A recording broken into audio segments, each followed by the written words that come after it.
जोहार जय जोहार जय आदिवासी जय जोहार जय जोहार। वो पगड़ी कहाँ गई पगड़ी? अरे दीदी पहराएंगे। फूल आनका है मुनिकन विपुल विजय भाई जो 1 मिनट धीरे धीरे साइड पर लड़ेंगे लड़ेंगे लड़ेंगे मैडम जरा साइड पर आ जाओ तुम। हां हां सर आराम एक मिनट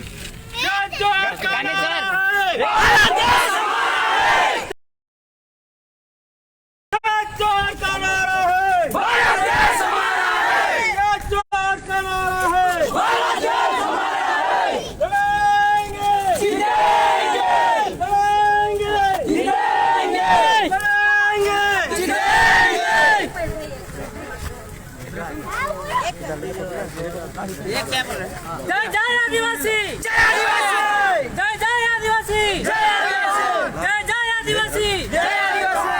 अब ढोल ले आओ ढोल ले आओ बस ठीक है फिर ढोल ले आओ हम तुम्हारे साथ हैं। कैमरा यहां पर आवड़े कोई आवाज दो। चलो चलो कैमरा आवड़े विपुल कैमरा से फोटो ले विपुल क्या आरोप था और कितना टाइम आप जेल में?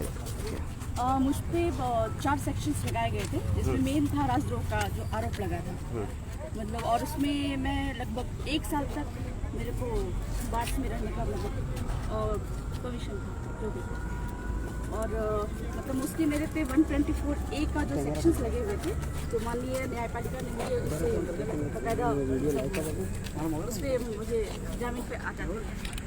तो मैं बहुत बहुत धन्यवाद देना चाहूँगी न्यायपालिका का और हमें उस न्यायपालिका पे पूरा भरोसा है।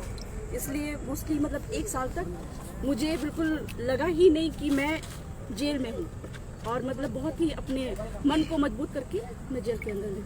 कैसी सफर है जेल की अगर आप बात करते हो जेल में? तो देखिए कमजोर मन वाले जो होते हैं उनको जेल में रहने से शिकायत है बट जो मजबूत मन वाले होते हैं जिनके पीछे समाज का पूरा सहयोग रहता है उनको जेल काटना भारी नहीं लगता। क्यों आप गुजरात से आपके जो खिलाफ जो मामला दर्ज हुआ है गुजरात में तो मतलब आप गुजरात क्यों आती थी? सिर्फ गुजरात ही नहीं मैं आदिवासी मुद्दों को लेकर पूरे भारत भर में घूमती हूँ और इनफैक्ट सिर्फ गुजरात ही नहीं पूरे भारत भर में नहीं आदिवासी मामलों को लेकर मैं 2 बार संयुक्त राष्ट्र संघ के इंटरनेशनल कॉन्फ्रेंस में भी गई आदिवासी मुद्दों को लेकर। एक बात है आप मतलब आप पर जो यहाँ पर जो मुकदमा जो दर्ज हुआ था वो पत्थरगढ़ी का हुआ था कि इस मामले का थोड़ा डिटेल में बताएं क्या मामला दर्ज किया था? पत्थरगढ़ी इसको आंदोलन का रूप दिया गया लेकिन ये हमारा ट्राइबल कस्टम है मतलब मोस्टली अगर इसको कहा जाए कि जब हमारे यहाँ पे लोग मरते हैं या फिर गाँव का सीमाना पे गाँव के सीमाने में एक सूचना के रूप में पट गाड़ा जाता है स्टोन गाड़ा जाता है उस और फिर दूसरी बात है कि किसी भी तरह की अगर सूचना देनी होती है तो वो हम पत्थरगढ़ी के माध्यम से सूचना देते हैं। मोस्टली गवर्नमेंट के द्वारा गवर्नमेंट की ऐसी पॉलिसीज मोस्टली मैं जो बोल रही हूँ गवर्नमेंट के खिलाफ नहीं बोल रही हूँ गवर्नमेंट की पॉलिसीज के खिलाफ मैं बात कर रही थी जो भी आदिवासियों के खिलाफ में उनकी पॉलिसीज थी। तो संविधान में आदिवासियों के लिए प्रावधान होते हुए भी गवर्नमेंट के द्वारा उनका बहुत वायलेशन किया जा रहा था। इसलिए हमारा ये जो आंदोलन हुआ था उसमें हम लोग पत्थर गाड़ के उसमें संविधान के कुछ अनुच्छेद जो कि आदिवासियों के लिए थे उनको हम लोगों ने लिखा था लेकिन गवर्नमेंट को शायद उससे आपत्ति हो गई थी बस इसीलिए हम पे केस लगा दिया गया था। नक्सल का आरोप था क्या? नक्सल का आरोप बिल्कुल नहीं था अदरवाइज क्योंकि आप अगर ऑर्डर भी देखेंगे ऑनलाइन आपको ऑर्डर भी दिखाई देगा उसमें नक्सल पे कहीं पे भी चर्चा नहीं किया। इनफैक्ट 700 पन्नों की पूरी चार्जशीट जी 11 पेज की जो आपकी इनफैक्ट चार्जशीट में भी कहीं पे भी नक्सल का आरोप मुझ पे नहीं लगा था। मुझ पे जो आरोप था वो झारखंड में जो FIR हुए थे बाकायदा जिसको वापस लेने का नोटिफिकेशन भी झारखंड की गवर्नमेंट ने ले चुकी है तो उस पर हम पे यहाँ पे केस लगाया था जिसमें माननीय न्यायपालिका ने पूरा जजमेंट बाकायदा जो 8 महीने मुझे यहाँ पे जेल पे निकालने पर एक्स्ट्रा वो उन्होंने पूरा उस पर सब कुछ देख करके उन्होंने मुझे आज़ाद किया। गुजरात सरकार ने आप पर मुकदमा दर्ज किया था तो उसकी व्यवस्था को क्या कहेंगे आप? जी गुजरात सरकार की कानून व्यवस्था को लेकर क्या कहेंगे? एक बार के लिए कानून को हम मानते हैं और गुजरात की सरकार ने जो हम पे लगाया था जो मुकदमा हम पे दायर किया था एक बार के लिए दायर होना भी ज़रूरी था ताकि हमारे लोगों के बीच में जो जो भी चीज़ें हैं वो निकल के आनी चाहिए। तो बस गुजरात में क्यों मामला दर्ज हुआ ये बताइए। आ, कि आपका जो कार्यक्षेत्र है झारखंड है, तो गुजरात में आप क्या करती थी ताकि मतलब सरकार को लगा कि ये आप पर सच्चा को झूठा जो भी हो आरोप लगाया क्या? मैंने पहले भी बताया था कि गुजरात में सिर्फ मैं काम नहीं करती थी, पूरे भारत भर में अगर आदिवासियों की जनसंख्या के बारे में कहा जाए तो पूरे भारत भर में आदिवासियों की जनसंख्या बहुत ही ज़्यादा है। और मोस्टली ट्राइबल्स एरिया की बात करें तो 10 राज्यों में आदिवासियों की संख्या ज़्यादा है। 4 राज्य जो है असम, मेघालय, त्रिपुरा, मिजोरम, यहाँ पे आदिवासियों की संख्या ज़्यादा है। तो मोस्टली ना सिर्फ गुजरात बल्कि पूरे भारत भर में मैं काम किया करती थी, लेकिन पता नहीं शायद गुजरात सरकार को लगा जब मैं उनकी पॉलिसीज के बारे में बोलती थी, सही बिल्कुल, जो गलत पॉलिसीज के बारे में बोलती थी, तो गुजरात सरकार को ही लगा कि मैं शायद गलत बोल रही हूँ। शायद उनको मेरे से खतरा महसूस हुआ, इसीलिए उन्होंने मुझ पर केस लगाया। मैं तो बुलाना चाहता था।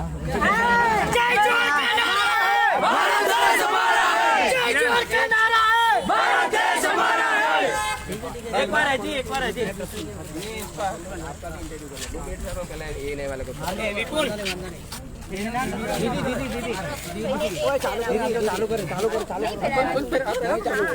गुजराती अभी तो जानती हूँ नहीं वो तो हिंदू लूंगा। सुप्रीम कोर्ट में जो पिटीशन हमने सारे एरिया में ये मैं आपसे लूंगा। अच्छा ठीक है, तुम बोल दो। नहीं मैं लेता हूँ उनसे मैं लेता हूँ मैं। अच्छा 12 फोटो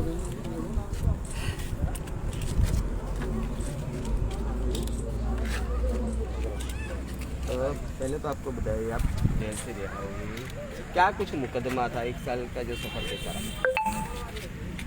मुझ पे गुजरात की सरकार ने मैं ऐसा उनके बारे में मैंने फेसबुक पे जो भी लिखा था उस पर गवर्नमेंट ने मुझ पे केस लगाया था। इसमें बकायदा हाईकोर्ट में इस पे यहाँ किसी तरह का देखना पूरा भाषण नहीं देना, लोगों को उकसाना नहीं, उस तरह की एक्टिविटी वहाँ पे भी थी। मैं मोस्टली संविधान सम्मत बातें ही किया करती हूँ, जो कि आदिवासियों के लिए जितने भी आर्टिकल संविधान में लिखित है उनकी बात किया करती हूँ, और झारखंड में भी मेरी एक्टिविटी वही थी। पत्थरगड़ी की मतलब ये बात वो क्या है पूरा वो थोड़ा बताइए। पत्थरगढ़ी असल में आदिवासियों, ना सिर्फ झारखंड बल्कि पूरे भारत भर के आदिवासियों की एक व्यवस्था है, उनका ट्रेडिशन कस्टम है। इसमें जब कोई हमारे यहाँ पे मरते हैं तो उनको दफनाकर उस पर पत्थर गाड़ा जाता है, बकायदा उनकी वंशावली भी लिखी जाती है उसमें। और दूसरी बात है कि गांव का जब सीमाना तय होता है वहाँ पे एक पत्थर गाड़ के बकायदा गांव का मतलब उसमें सीमाना तय कर दिया जाता है। तीसरी बात है कि वो पत्थर गाड़ के वहाँ पे जितने भी सूचना देनी होती है, चाहे राजनीतिक सामाजिक जितनी भी बातें हैं, वो पत्थर गाड़ के हमारे यहाँ पे लिखने की परंपरा रही है। अब जब बात करते हैं संवैधानिक प्रावधानों के लागू होने की, तो सरकार के द्वारा इन प्रावधानों का जो भी आदिवासियों के लिए संविधान में सम्मत जो आर्टिकल्स है उनका वायलेशन हो रहा था, सरकार के द्वारा वो लागू नहीं हो रहे हैं। तो उन सारे संविधान के आर्टिकल को हम पत्थर पे हम लिखा करते थे। इससे सरकार को आपत्ति हो गई, शायद उनकी इंटरप्रिटेशन उनको समझ में नहीं आई। लेकिन जहाँ तक हम सुप्रीम कोर्ट में गए, सरकार ने हमको कहा कि हमने संविधान की गलत व्याख्या की है, लेकिन बाकायदा हमने सुप्रीम कोर्ट में पिटीशन डाल के 5वीं अनुसूची को लागू करने की बात कही। सरकार ने सुप्रीम कोर्ट में बाकायदा केंद्र सरकार को नोटिस फटकारा है इस मैटर पे। आप आ जाइए थोड़ा। चलो हो गया, चलो चलो चलो तो सुन 1 मिनट थोड़ा।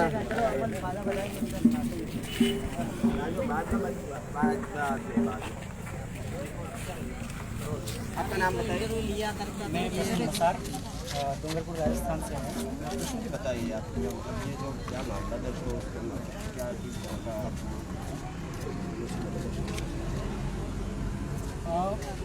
खैर इसे मुसीबतों का दौर तो नहीं कहेंगे, क्योंकि ये हमारे पूर्वजों के साथ होता आया है। इतिहास से आदिवासियों के साथ कुटाराघात होता आया है, जो इस देश का मूलवासी जो माननीय सुप्रीम कोर्ट 2011 5 जनवरी 2011 के अपने जजमेंट में भी बोल चुका है कि जो ट्राइबल है उस देश का मूलवासी है, उसके बावजूद भी उस पर सेडिशन लगना एक दुर्भाग्य की बात है। और वो लोग जो कॉन्स्टिट्यूशन या हक अधिकारों से रिलेटेड बात कर रहे हैं, उन पर सेडिशन चार्ज होना और उसे साबित करते करते कोर्ट द्वारा एक साल लग जाना, 1 साल बेगुनाह को सलाखों के पीछे रहना, वो मुसीबत आप समझ सकते हैं। आप देख रहे हैं सारा माहौल की ये क्या चार्जेस क्या थे और आज का माहौल देखिए आप, कोर्ट का जजमेंट देखिए आप, तो आपको सारा कुछ स्पष्ट हो जाएगा। सबसे पहले तो मैं जो इनके गिरफ्तार होने के बाद आपके मीडिया डिपार्टमेंट से जो लोग थे उन लोगों ने काफ़ी चलाया नक्सल नक्सल नक्सल। मुझे वो लोग जवाब दें, हमारा समाज उनसे जवाब मांगता है कि वो नक्सल शब्द उन्होंने कौन सी चार्जशीट से देखा, कौन सी एफआईआर से देखा, क्योंकि वो शब्द कहीं भी लिखा गया नहीं है। नक्सल वैमनस्य फैलाना ये वो, तो मीडिया का भारत देश का दुर्भाग्य है कि यहाँ का मीडिया उस दिशा में बढ़ रहा है, राजनेताओं से प्रेरित हो रहा है, सरकारों से प्रेरित हो रहा है, जबकि मीडिया को निष्पक्ष काम करना चाहिए, लोगों की आवाज़ बनना चाहिए, उसकी जगह वो सरकार की आवाज़ बन रहा है। उसी की वजह से आज सामाजिक लोगों को ये हालत झेलनी पड़ रही है। अगर मीडिया सटीक हो जाए तो लोगों को, सामाजिक लोगों को, समुदाय को, समाज को एक मजबूती मिलेगी। ये बताइए क्या आरोप था, जो एफआईआर में दर्ज किया था वो थोड़ा डिटेल में बताइए। 124A चार्ज किया था, 151A था, 120B मतलब भड़काना, सरकार गिराने की साजिश, ये वो। जबकि मैडम बबीता कच्छप किसी भी राजनीतिक दल की सदस्य नहीं है, फिर भी सरकार को उनसे उतना खतरा क्यों, ये हम पूछना चाहते हैं उनसे।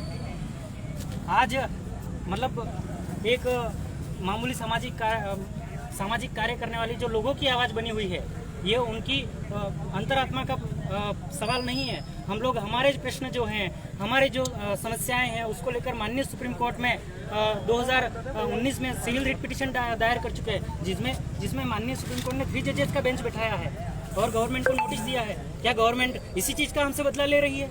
क्या गवर्नमेंट उधर जवाब एफिडेविट फाइल करना नहीं चाहती है? ये जो हाईकोर्ट में जो जमानत हुई है, क्या मुद्दे हाईकोर्ट ने कौन सी बात ध्यान में रखकर जमानत है? माननीय हाईकोर्ट ने माना कि जिस 20 साक्षियों को एटीएस ने उनके बयानों को तोड़ मरोड़ के चार्जशीट में पेश किया था, वही 20 गवाहों में से कुछ लोग जनजातीय आयोग, जिसको आर्टिकल कॉन्स्टिट्यूशन के 300 आर्टिकल के तहत संवैधानिक दर्जा प्राप्त है आदिवासियों के मामलों को लेकर, उसने गुजरात गवर्नमेंट डीजीपी को नोटिस जाहिर किया था कि ये 3 लोग जो बबीता कच्छप के मैटर में हैं, वो यहाँ आकर बोल रहे हैं कि हमने तो ऐसा जवाब नहीं दिया एटीएस को, वो हमारे बयान को तोड़ मरोड़ के पेश कर रही है।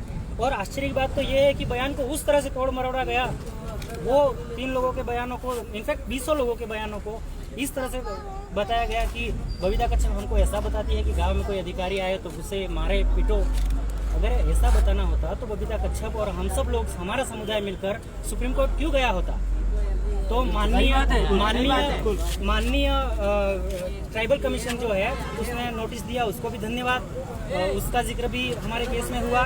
उसके बाद हमारे जो माननीय वकील जुबिन भाई भरडा जी, अली असगर झाबुआवाला जी और जोयल सर जी, प्रेम मार्डी जी और रणजीत भाई चौधरी जी, उन सभी को तहे दिल से धन्यवाद कि उन्होंने मतलब हमारे मैटर के लिए दिन रात मेहनत की, दिन रात उन्होंने मेहनत किया, क्योंकि एक तरफ सारा गवर्नमेंट था, गवर्नमेंट का मशीनरीज था, और एक तरफ हम बिना पैसों के वाले आदमी, मतलब एक हिसाब से कहे तो हमारे पास पौने पौने दाम वाले लोग हैं। हम लोग फाइनेंशियली बात करें तो दिल से हम बहुत अमीर है, हमारा समुदाय बहुत अमीर है, पर ये जो हमारे साथ हुआ है वो बहुत, माननीय हाईकोर्ट ने इसमें जस्टिफाई किया कि सेडिशन चार्ज हो, ऐसा कुछ भी एविडेंस हमको मिला नहीं सारे मैटर में।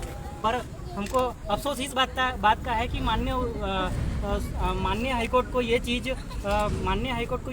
1 महीने में बोल देनी चाहिए थी। उसके लिए आप 1 साल लगा रहे हैं, तो कहीं न कहीं इससे भी आहत है हमारा समुदाय। पर खुश है हमको कोर्ट पर अटूट विश्वास है, न्यायतंत्र पर अटूट विश्वास है। हमारे पुरखों की ताकत, हमारे पुरखों की जो अधूरे सपने हैं, उनकी लड़ाई हमारे साथ चल रही है। वो जो ताकत है वो हमारे अंदर खून भरकर दौड़ रही है, और हमको विश्वास है कि हम न्याय के रास्ते से जीत हासिल करेंगे। हमारा समुदाय अलग ऊंचाइयों पर रहेगा, क्योंकि हमारा समुदाय प्रकृति प्रेमी है, वो सबको सहेज कर रखता है। इनफैक्ट हमारे आदिवासी क्षेत्र में गैर आदिवासी भी रहता तो राजी खुशी रहता है। आप देखिए, एक गैर आदिवासी दूसरी जगह रह रहा है और एक आदिवासी एरिया में रह रहा है, कौन सा मजे से रह रहा है? आप इतिहास उठाकर देख लीजिए। जय जोहार का नारा है, भारत देश हमारा है। जय जोहार का नारा है, भारत देश हमारा है। देखो देखो कौन आया, आदिवासी शेर आया। देखो देखो कौन आया, आदिवासी शेर आया। जेल प्रशासन और उन सबके बारे में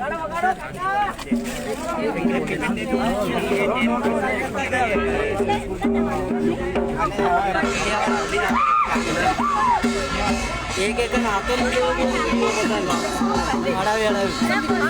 अधिकारों को लागू करवाने के लिए प्रयासरत थे, उसके लिए हमें बकायदा सुप्रीम कोर्ट भी जाना पड़ा कि किसी तरह आगे संविधान प्रदत्त अधिकारों को लागू करने के लिए संवैधानिक रूप से और लीगल रूप से बकायदा न्यायपालिका को मानते हुए हम उस पर एक्टिव रहे। जेल में मतलब आपने नहीं शुरू कर नहीं बोला, आपका जेल का जो एक्सपीरियंस है कैसा रहा? महिलाओं को 1 साल निकालना, बिना परिवार निकालना। जेल प्रशासन काफ़ी सपोर्टिव रही थी, रूल्स एंड रेगुलेशन को काफ़ी फॉलो करती थी, इसलिए मेरा 1 साल का जेल का जो सफर रहा था बहुत आसानी से तय हो गया। यही कारण है कि मैं मन से हमेशा मजबूत रही और मुझे कहीं से भी मतलब डाउन होने का, डिमोरलाइज होने का कभी अवसर नहीं मिला। तो जेल प्रशासन इस मामले में बहुत ही एक्टिव रही। बकायदा जेल के अंदर में बहुत सारे प्रोग्राम हुए थे, उसमें मैंने बढ़ चढ़ के हिस्सा लिया था। एक रेडियो पे मेरा प्रोग्राम भी आया था। फिर 26 जनवरी के दिन पे, गणतंत्र दिवस के दिन पे मैंने बकायदा स्टेज पे गाना भी गाया था। तो जेल में कहीं से भी मैंने अपने मन को टूटने नहीं दिया, क्योंकि जेल प्रशासन ने मुझे हमेशा सपोर्ट किया। साहेब आदिवासी छोकरी છે, જંગલમાં બી એકલી રહેશે.